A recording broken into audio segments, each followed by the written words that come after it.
제가 여러분들에게 나눌 메시지는 용서는 미래를 넓힐 수 있다 하는 그런 제목입니다.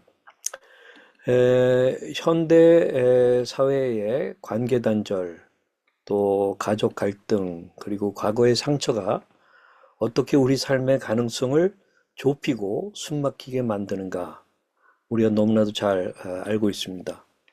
우리는 종종 해결되지 않은 문제들이 현재와 미래의 관계를 또 어떻게 망가뜨리는지 목격하게 되죠. 성경에서 가장 비극적인 부자 관계 중에 하나인 그 다윗과 압살롬의 이야기를 보려고 합니다. 여러분들이 잘 아시죠?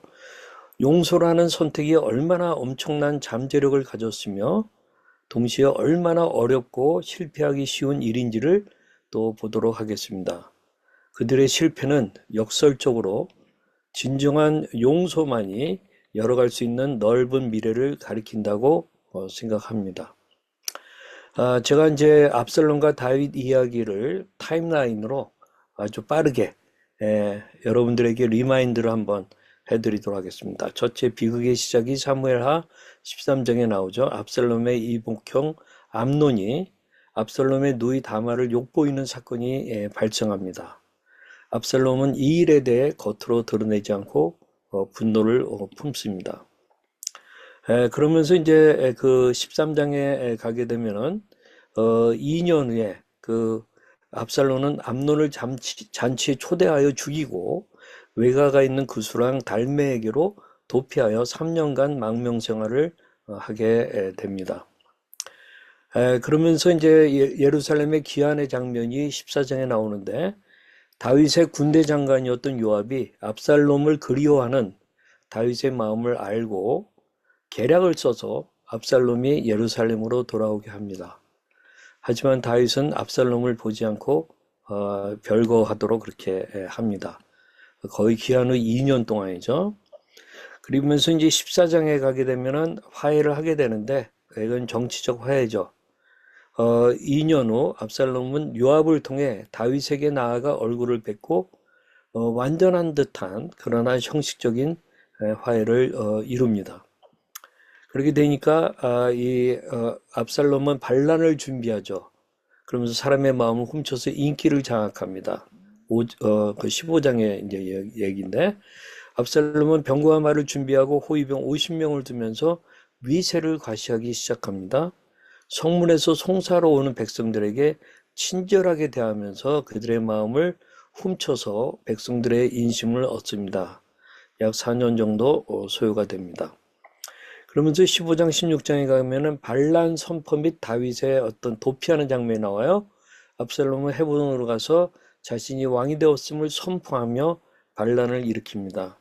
다윗은 갑작스러운 반란 소식에 신하들과 백성들을 이끌고 예루살렘을 떠나 도피길에 오릅니다. 그러면서 16장, 17장에서는 압살롬의 예루살렘 입성 및 모사들의 활약이 나옵니다. 압살롬은 예루살렘에 입성하고 다윗의 충신이었으나 압살롬에게 간 모사 아히도벨의 조언과 다윗이 남겨둔 후세의 조언을 듣는 내용이 나옵니다. 후세는 다윗에게 충성하기 위해 압살롬을 속이고 일부러 아히도벨의 지혜로운 계략이 채택하지 못하도록 방해합니다. 일종의 하나님의 섭리 가운데서 아히도벨은 자신의 계략이 거부당하자 자살을 합니다. 그러면서 18장에서는 전투가 벌어지고 압살롬이 죽는 장면이 나오죠. 다윗의 군대와 압살롬의 군대 사이에 에브라임 숲에서 전투가 벌어집니다.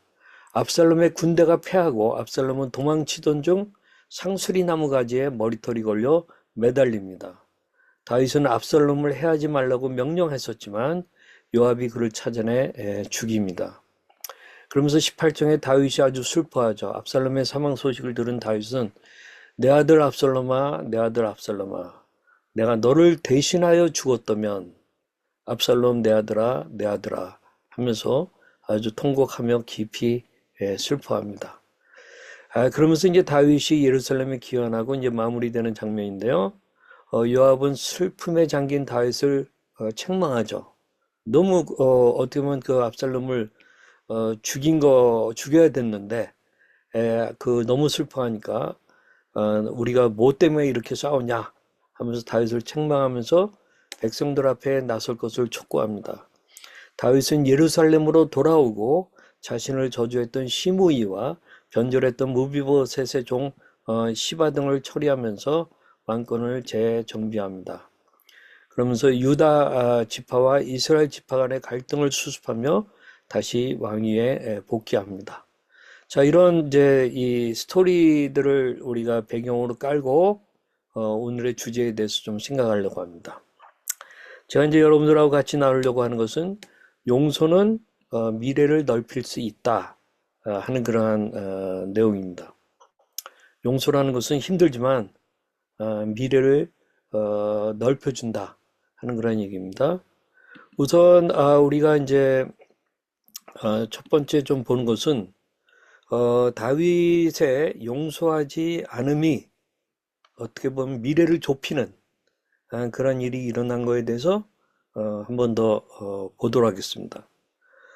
우선은 이 압살롬이 다말을 죽인 암논에 대해서 이 다윗 왕 아버지가 어떤 그것을 빨리 해결하지 않으니까 해결되지 않은 죄, 거기에 대해서 이제 압살롬의 마음속에 쌓이는 그 분노, 그런 것들을 우리가 보게 됩니다. 그러니까 뭔가 어떤 죄가 있을 때는 좀 신속하게 적절하게 어떤 개입을 해야 되거든. 정의롭게 해야 되거든요. 공평하게.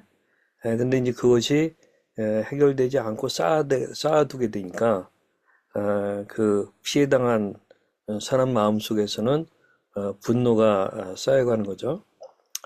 그러면서 이제 복수와 어떤 망명이 가져온 단절, 그것을 우리가 아까 봤었어요. 타임라인에 따라서. 그 다음에 이제 14장에 가게 되면은 화해를 하게 하는 되는데 뭔가 좀 정치적인 그 화해였어요. 일종의 뭐 법적인 의미에서는 괜찮았는지 모르지만 실질적으로 마음과 마음이 통하지 않고 몇 년 동안 서로 그냥 안 보고 지내게 돼요.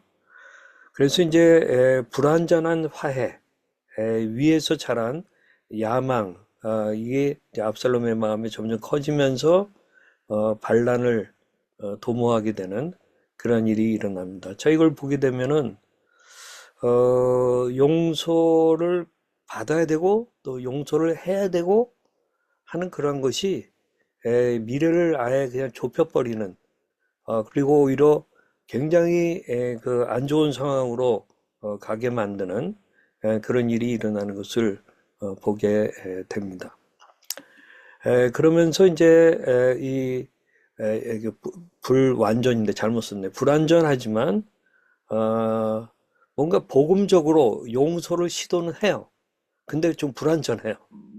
이게 이제 다윗의 좀 한계였는데, 그래 한 세 가지 정도를 보게 돼요. 우선은 14장에 가면은 아버지로서의 자기 아들을 죽인 또 다른 아들 압살롬에 대해서 이제 부성애적인 어떤 그러한 갈망이 있어요. 화해해야 된다고 하는. 그러나 그렇게 선뜻하지 못하는 이제 그런 가운데 군대 장관을 통해 가지고 뭔가 이렇게 놔둘 수는 없으니까 시도를 해요. 용서하는 걸 시도는 해요. 뭐 이른바 복음적인 용서 시도. 그렇지만 완벽하지 않은 이제 그런 것이죠. 그러면서 이제 이 결국은 반란이 일어나게 되니까 이 군대 장관이나 거기 부하들에게 압살롬과의 싸우는 거 불가피해졌는데 관대하게 하라 하는 그런 명령을 내립니다. 굉장히 어떻게 보면은 용서하고 싶은 그런 마음은 있는 거죠. 그러나 어차피 일은 저질러졌고 반란은 일어났고 그런 가운데 이제 전쟁이 일어나고 싸워야 되고 그런 가운데 압살롬에 대해서 좀 관대하게 하라, 죽이지 말라 라든가 하는 그러한 명령을 내립니다. 그렇지만 이 죽게 되죠. 압살롬은 그 죽게 되고 그러게 되니까 왕은 아주 비통하게 애통해하는 그런 모습을 보이게 되니까 오히려 부하들이 우리가 뭐 한 거지? 괜히 싸웠나? 하는 마음이 들 정도로 그러한 그 아주 비통해하며 애통해하는 것을 볼 수가 있습니다. 그 말은 압살롬에 대해서 이미 마음으로는 용서를 했다고 하는 그런 걸 볼 수는 있어. 그러나 뭔가 좀 불완전한 그러한 그 용서의 시도였다 그렇게 볼 수가 있습니다. 그런 가운데 우리가 이제 좀 이 스토리를 통해서 생각하고 싶은 것은 바로 이제 이 부분입니다. 그리스도의 완전한 용서. 그러니까 이 다윗의 불완전한 미흡한 복음적인 용서 시도하고는 이 대조가 되는 그리스도의 완전한 용서. 이것만이 어떻게 보면은 넓은 미래를 연다 하는 그런 것들을 좀 생각해 보기를 원합니다. 그리스도의 완전한 용서에 의해서 우리 죄인들은 우리는 정말 반역했던 자잖아요. 마치 압살롬이 아버지 다윗에게 반역한 것 이상으로 우리는 하나님께 반역했던 존재인데 예수 그리스도가 오셔서 십자가에서 대신 죽으심으로 말미암아 우리가 하나님과 완전한 화해를 한다 하는 것을 우리는 잘 알고 있죠. 그러면서 우리는 과거에 매이지 않고 과거로부터 자유케 되는 그런 정말 복음의 그런 능력을 알게 되죠. 사실 아마 이것 때문에 우리가 정말 자유롭게 된 그런 거 아닌가요? 새로운 신분으로 그렇게 되죠. 이게 위대한 복음의 능력이고 이거는 뭐 세상 누군가 할 수가 없는 그러한 그 완벽한 하나님의 우리를 향한 그런 복음적인 역사죠. 우리 그것을 받아들이면 우리가 그 놀라운 은혜를 입고 과거로부터 자유케 되는 그런 일이 일어나는 거죠. 그러면서 하나님의 자녀로서의 정말 진정한 자유로운 자로서의 정체성과 그러한 그것을 살아낼 수 있는 힘까지 얻게 되는 이것이 복음의 능력이죠. 그러면서 영원한 삶과 소망을 갖게 되는 그러한 일이 있어서 우리의 과거가 형편없었다 하더라도 우리는 미래가 열리는 새로운 정체성을 가지고 살아가게 되는 그런 힘을 얻는 그리고 뭔가 상처 입은 치유자로 살게 되는 그런 일이 일어나는 것을 우리는 알 수가 있습니다. 그렇기 때문에 용서라는 것은 미래를 넓혀요. 근데 그리스도의 완전한 용서를 우리가 힘입어야 되고 우리가 복음적인 용서 시도를 하지만 좀 어설프게 끝날 가능성이 굉장히 많아요. 좀 불완전할 수가 많아요. 그러다 보면은 이 뭔가 좀 잘 매듭이 풀리는 것보다는 비통하게 되는 그런 일들이 많아요. 그렇기 때문에 우리 자신이 좀 더 보면서 그리스도의 완전한 용서를 우선 힘입어야 되고 또 그것을 어떤 목표로 하는 그러한 그 시도가 있대 우리가 좀 더 성찰하고 또 성령의 인도를 받고 또 어떻게 보면 커뮤니티에서도 같이 고민하고 기도하면서 이 힘입어 가지고 하게 되는 그런 용서가 진정한 용서고 그런 것들이 미래를 환하게 넓힐 수 있다 그렇게 생각합니다. 예, 제가 좋아하는 이 말인데 폴 베세라고 하는 미국의 극작가인데 용서는 과거를 바꾸지는 못하지만 바꿀 수가 없죠. 우리 용서한다고 해서 이미 저질러진 일들이 다 바뀌는 건 아니에요. 그러나 미래를 넓힐 수는 있다는 거죠. 저는 이 말이 아주 와닿아요. 폴 베서는 미국의 작가이자 연설가로 이제 알려져 있는데 이 용서의 본질과 그 영향력에 대해서 그가 이제 얘기하면서 용서는 과거의 사실을 부정하거나 없었던 일로 만들 수는 없습니다.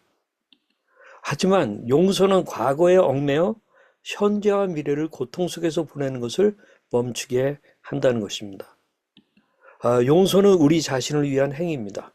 네, 그렇기 때문에 우리가 미래를 열고 과거에 매이지 않고 그런 그 새로운 스테이지로 나가게 하는 거기 때문에 이것은 누구를 위한 게 아니라 우리 자신을 위한 행위다 하는 것입니다.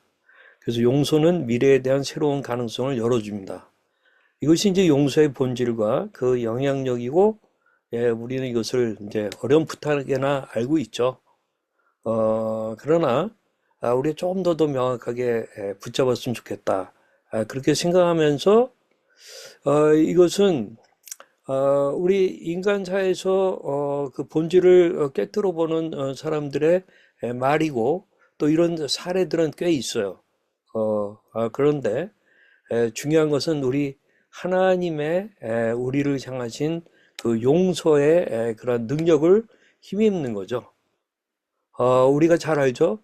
이사야서 43장 25절에 나 곧 나는 나를 위하여 네 허물을 씻는 자니 내 죄를 기억하지 아니하리라. 하나님의 이 죄를 기억하지 아니하는 이것을 철저하게 받아들이는 게 너무 중요해요. 우리 둘째 아들 그레이가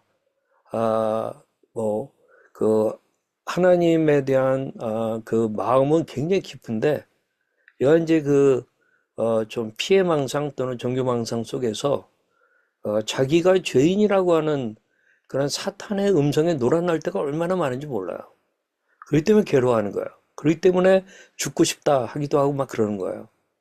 그렇기 때문에 우리 그 하림군에게 제가 계속해서 들려주는 것은 정말 이 하나님의 사랑을 믿어 의심하면 안 된다. 하나님은 내 허물을 이미 씻으셨고 내 죄를 기억하지 아니한다 하는 사실을 계속해서 이제 리마인드를 해주면 얼굴이 좀 밝아지고 다시 좀 괜찮아지고 그래요. 또 우리가 잘 알죠. 예레미야 31장 34절의 말씀. 내가 그들의 악행을 사하고 다시는 그 죄를 기억하지 아니하리라. 여호와의 말씀이니라. 여호와 하나님은 그 죄를 기억하지 아니하십니다. 이미 예수 그리스도 안에서 그렇게 할 수 있는 근거를 만드셨잖아요. 그 다음에 또 우리 히브리서 8장 12절에 있는 말씀. 내가 그들의 불의를 긍휼히 여기고 그들의 죄를 다시 기억하지 아니하리라 하셨느니라. 또 히브리서 10장 17절에 또 그들의 죄와 그들의 불법을 내가 다시 기억하지 아니하리라 하셨으니 해서 우리가 이 말씀을 붙잡는 게 굉장히 중요합니다. 근데 이제 문제는 그것입니다. SED가 있다가 보면은 이 우리 우울러의 경우에 어떤 그 생물학적인 취약성 때문에 제가 용서받기도 하고 용서해 줄 수 있는 그 역량과 능력이 휘둘릴 때가 많아요. 특별히 이 신체적으로 연약해질 때. 그래서 제가 이제 여기 뇌의 생물학적인 취약성이 있게 될 때는 용서력이 좀 약해져요. 그러니까 자기가 정말 하나님의 용서를 받는다 하는 걸 붙잡는 것도 힘들고 또 그렇기 때문에 누군가를 용서하는 거에 대한 그런 것도 힘들고 내가 또 다른 가족으로부터 용서를 받을 수 있을까 하는 거에 대해서 굉장히 힘들어하는 거예요. 왜 그런가요? 왜? 생물학적인 취약성 때문에 그래요. 뇌에서 제가 우리 둘째 아이를 보게 되면은 근래 이제 약을 바꾸면서 약간의 그 후유증 내지 부작용 같은 게 좀 있는 것 같아요. 그 때문에 얘가 뭔가 이 자기 잠재 의식 속에 있는 거가 스멀스멀 올라오는 걸 느껴요. 그러게 되니까 이 복음의 능력에 대해서도 막 회의에 빠지고 자기가 사탄에 의해서 어떤 공격당하고 하는 그런 것들을 많이 보게 돼요. 그래서 그러나 얘가 다시 그 의사를 만나가지고 약을 조금 더 보완한다든가 좀 세게 먹는다든가 하게 되면은 그 뇌 활동이 잠잠해지면서 그런 부정적인 생각이나 이런 것들이 쫙 가라앉아가는 그런 걸 우리가 보게 돼요. 그러면서 다시 자기가 용서받는다고 하는 그 느낌, 그 확신, 그것도 다시 갖게 되고요. 그렇기 때문에 다른 사람을 용서하겠다고 하는 마음도 더 갖게 되고요. 그래서 우리가 생물학적인 존재이기 때문에 이런 생물학적인 이 문제를 무시할 수는 없어요. 그러나 이 생물학적인 취약성에만 머물러 있어서는 안 되는 거죠. 그래서 약도 잘 먹어야 되는 거고 또는 뭐 약을 필요로 하지 않는 사람들의 경우에는 우리가 건강한 가운데 용서에 대해서 알아야죠. 그래서 이제 우리가 용서력이 약한 것은 저울로와 우울로만의 문제인가 하는 것을 우리 한번 이 다윗의 스토리를 통해서 한번 보기를 원합니다. 다윗과 압살롬의 비극은 인간적인 용서의 어려움과 한계를 여실히 보여줍니다. 불완전한 용서는 미래를 완전히 열지 못하고 결국 파국에 이를 수 있습니다. 하지만 우리는 그들의 이야기를 통해 죄인된 우리를 향한 하나님의 완전한 용서에 대해서 우리가 알고 또 힘있기를 원합니다. 즉 그리스도의 십자가 복음이 얼마나 놀라운 은혜인지를 깨닫게 됩니다. 오직 그리스도의 용서만이 우리의 과거의 죄와 상처를 진정으로 덮고 해결하며 불안정한 현재를 넘어 영원하고 안전한 넓은 미래를 보장합니다. 이 완전한 용서를 경험하고 받아들일 때 우리는 비로소 우리 자신과 타인을 불완전하지만 용서할 수 있는 힘을 얻게 되는 것입니다. 오늘 그리스도의 십자가 아래 나아가서 그분의 완전한 용서를 받으십시오. 그 용서 안에서 당신의 미래는 비로소 넓어질 것입니다. 그리고 그 힘으로 주변의 관계 속에서도 용서의 손을 내밀어 보십시오. 하나님께서 그 노력을 사용하셔서 깨어진 관계 속에 회복의 작은 씨앗을 심으실 것입니다. 우리 이제 기도하도록 하겠습니다. 우리 같이 한마음 목소리로 기도하기를 원합니다. 우리 기도할 때 이렇게 기도했으면 좋겠어요. 하나님, 저는 SED나 다른 트라우마로 인해 제가 바꿀 수 없는 과거에 제 인생을 저당 잡히곤 합니다. 복음으로 그 사슬을 끊게 하소서. 우리 같이 한마음 목소리로 기도할까요? 기도하겠습니다. 아멘.